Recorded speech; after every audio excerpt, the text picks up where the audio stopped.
So what's up guys, ito na naman tayo sa ating night ride session, no? So tingnan nyo kung anong nangyari. Merong disgrasyang na just now lang yun eh. So isang click, saka isang Kia. Ano ba tong Kia na? So yun, may helmet naman siya. Kaso ko duda ko to mabilis yung takbo niya. Tapos merong nag-left turn, no?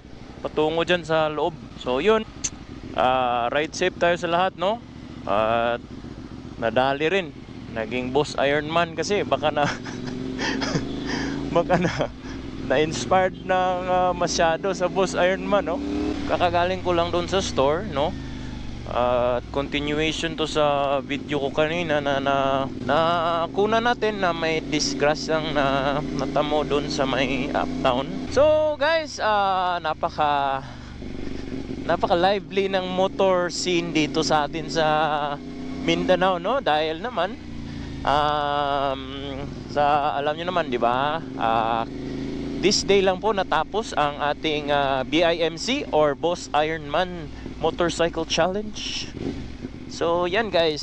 Supposedly magre-register tayo doon. Kaso nga hindi nang natuloy kasi wala akong tandem, no? Yun sana si Dwight, yung naka RC390 na kaibigan ko, yun sana yung sasama ko. Kaso lang busy siya kasi may baby na kasi siya na 1 year old. At saka yun, ayaw niya ma-jinx. Daredevil kasi niyan noon eh. Kasama ko yan parati sa mga motor events, mga ganyan-ganyan. Kaso lang nga, yun, nakatambay lang yung RC390 niya.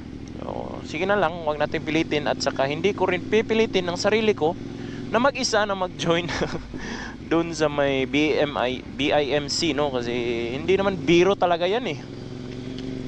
Puro nga kayo big bike eh. Legit na tong big bike kung dala natin. Kaso nga lang yun, mag-isa ko. Tapos Jensan pa yung take off. Tapos babalik ulit sa Jensan. Tapos uuwi na ako ng Cagayan. So napaka-exhausting na yan para sa akin guys. Lalong-lalo solo para naman ako kung sakaling magjo-join ako, di ba? So hindi ko na lang talaga tinuloy. So again guys, ang pag-uusapan natin is tungkol pa rin sa Boss Ironman, no?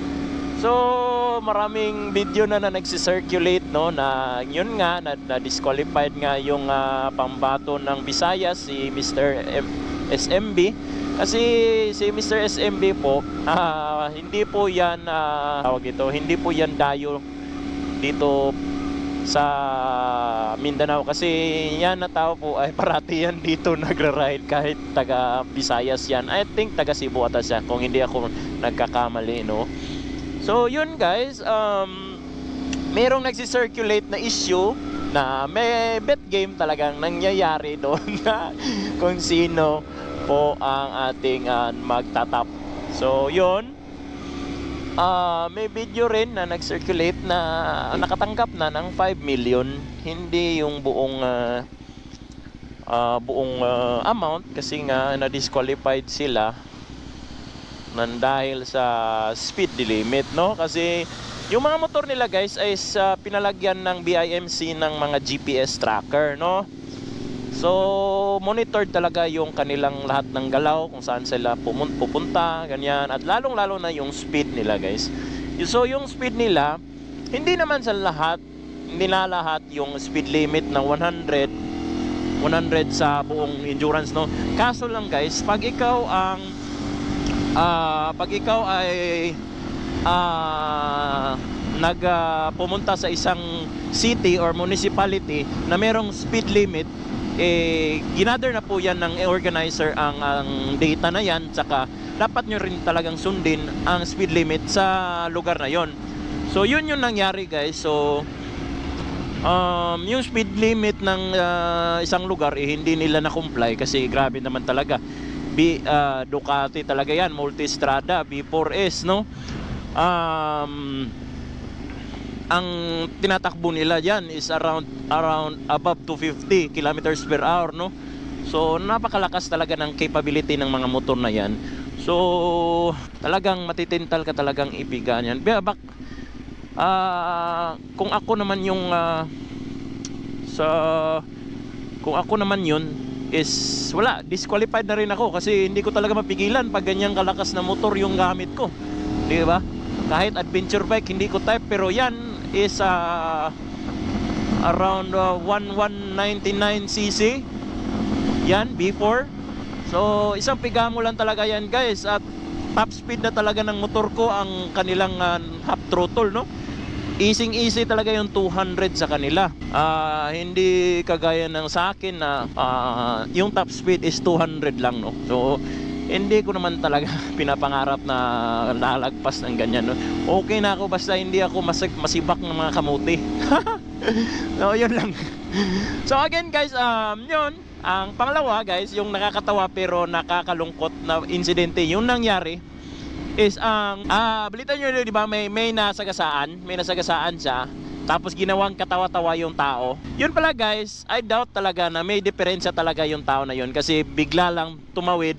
Kung hindi yun sunga or buang or may sakit sa pag-iisip, ang tunay na kondisyon ng tao guys is siya po ay isang deaf mute.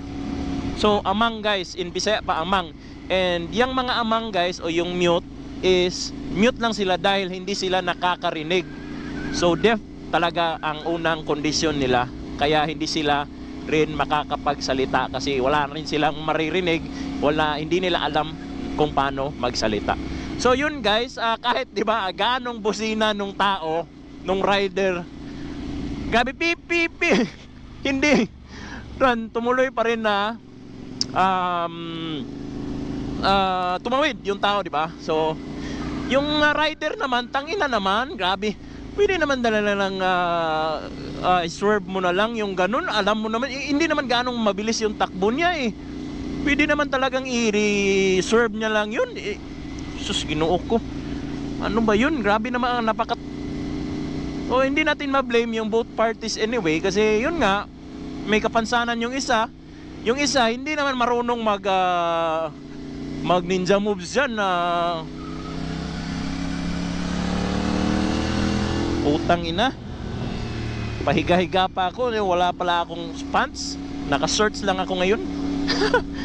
Anyway guys, yun yung nangyayari. Nakakalungkot guys, no, na yun naging pulutan ng sukmed ang taong may kapansanan, which is sa unang tingin ko talaga guys, nakakatawa. Hindi talaga ako ma-deny, pero nakakatawa talaga siya. Unang tingin ko, akala ko si Isan Pakboy yung nasagasaan eh. Pero kidding aside guys, hindi, napakalungkot na nangyari, no, sa both parties. Sa both parties guys, walang gustong mangyari yung nangyari, no. Tsaka meron din isa yung na-discuss ang ADV 750, yung pinakamalakas na ADV ng Honda. So bao-bao yan, ganyan, sumabok sa isang bao-bao na biglang liko, no. Again guys, delikado talaga ang bao-bao kasi hindi nyo nakikita yung gulong kung paplano niyang mag-turn, di ba? Yan yung uy, hawan dito, ganda mag-banking guys. So yun guys, napano yung ating ADV 750 dahil nga sa bao-bao. Tangina talaga, bawal yan talaga sa highway eh. Pero hindi maiwasan eh, pag sa probinsya na, wala na eh. Nakakapag highway malaya sila, nasa inner lane pa. Tangina, parang tumatakbo ng 80 kilometers per hour eh, nasa 30 to 40 lang naman yung takbo. Diba? So, nakakabala yan sa mga motorista na mabilis yung takbo dahil highway. Highway nga yan eh, diba? So yun guys, yun lang yung I think na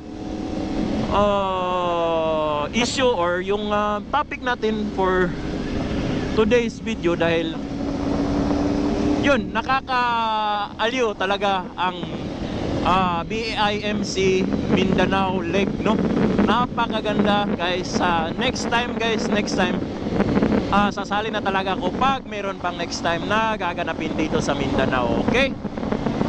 O wala talaga kang maasahan yan sa mga bao-bao ganyan, no? May aso pa, di ba? Delikado talaga guys. Dapat presence of mind talaga sa pagmumotor. Dapat invest talaga sa skills mo, no? Huwag puro accessory lang. Dapat yung sarili mo hasain mo rin, di ba? Kasi ikaw lang at ikaw ang nakakakontrol ng motor mo. So huwag kang patanga-tanga, maging alisto ka. Okay? Sige guys, salamat sa lahat and bye bye, see you again next vlog.